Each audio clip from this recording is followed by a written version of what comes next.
Alright, got the afternoon heater call, 4 o'clock. Winter's coming up here. This place is tricked out.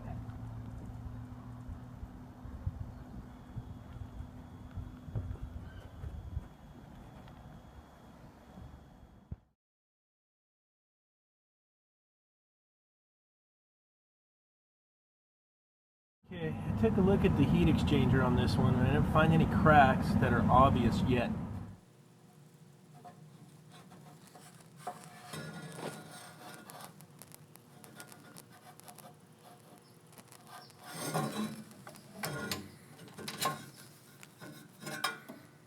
There's our hot surface igniter too. We'll go right next to that little guy. Be careful. Don't want to break that guy.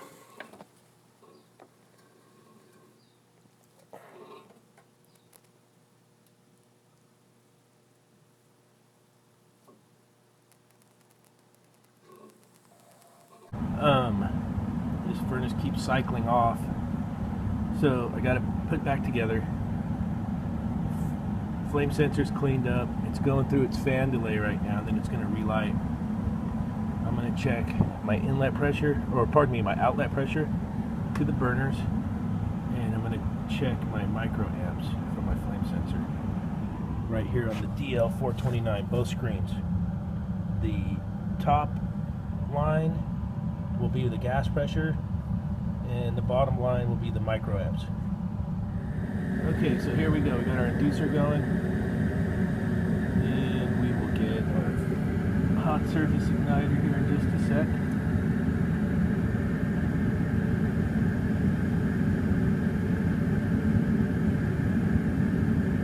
There it goes.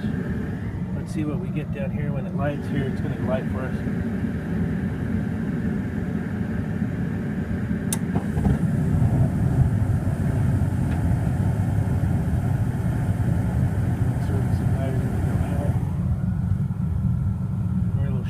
Gas pressure. Microamps are good. I'm going to bring that gas pressure up to 3.5.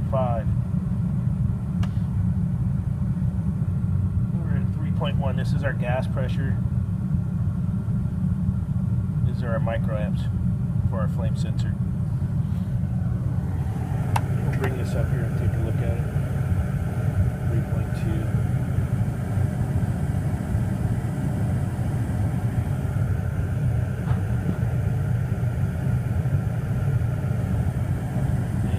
Blower should kick on here in a minute.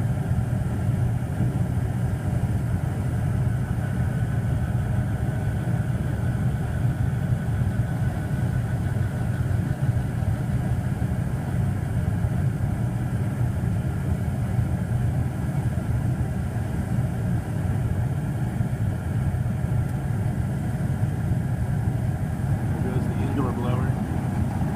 Look at the flame now. See the flame with the indoor blower? See it jumping around? I think we got a cracked heat exchanger. Look at that. It's doing the Humpty dance.